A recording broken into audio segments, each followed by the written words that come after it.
Josh Johnson says he blacked out for the first time when he was 14. Drinking heavily, quickly, became a daily routine. Friends would joke, "Oh, you're an alcoholic," and I'd just kind of embrace it. Like, yeah, I am. I boasted about it, which, looking back, it was something dumb to do, but I don't know, when you're that age and the culture I was in, you just kind of think of it as a joke. John Horsley has helped addicts through recovery for decades. He says it can be hard to spot who has a problem, especially this time of year. It's football season, people are tailgating.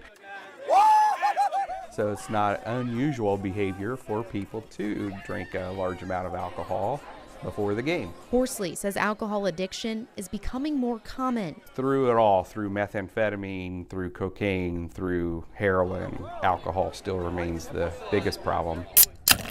The National Council on Alcoholism and Drug Dependence says 1 out of every 12 adults abuse or depend on alcohol. I didn't understand what an alcoholic was. He had a brown paper bag in his hand laying in the gutter. I went to work every day. I still hung out with friends. I still was active. So I couldn't have been an alcoholic. Josh realized he was that 1 in 12 on a painful night. I was actually on a bender, partying with friends, and I had gotten home that night and I had actually hit a really low point in my life, and I didn't want to continue living anymore. And somehow I got so inebriated that I passed out. And I woke up the next morning and I could barely move. I crawled out of my room, slid down the stairs, and went to the fridge to try and drink more just to make the withdrawals go away, because I knew that was all I could really do. And once I got the second drink down and nothing was happening other than throwing up, I called a coworker who was actually in recovery. And he's like, I'll be there in 5 minutes. Josh spent 4 days in the ICU as he went through alcohol withdrawal. Then he came here to Choices Recovery Center in South Bend. He's been here for 35 days, and now it's graduation day.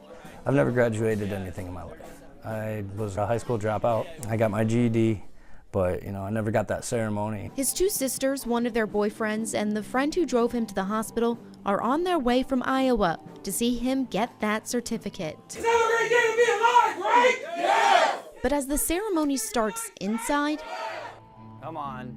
Josh is still waiting outside for his family to show up. While he paces, he realizes with sobriety came patience. 2 months ago, I would have been fuming and freaking out, but come a long way. There they are. Luckily, he didn't have to wait much longer. Hi, guys. It's a hug that just feels different. I enjoy everyday life now. Like, from the colors to listening to songs I've heard a million times, they sound better. It doesn't matter if you did 12 steps or smart. We like to think our peers, you all did your part. Oh, it's time for graduation with Josh and Emily and friends. Love you. I can't believe you got me to do that. A complete graduate of this program, and I can't wait to see where he heads. Let's hear it for Joshua Jake! Yeah! Josh's story is not unique.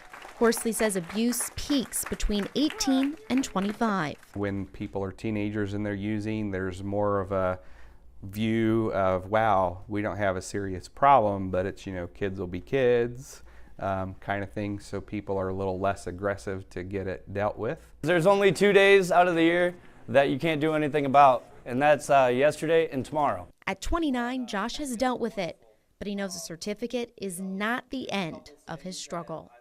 It's going to be extremely hard when I leave here, because every single time there's a commercial break on TV, every gas station, every grocery store, liquor store, they're on every single corner, they're everywhere.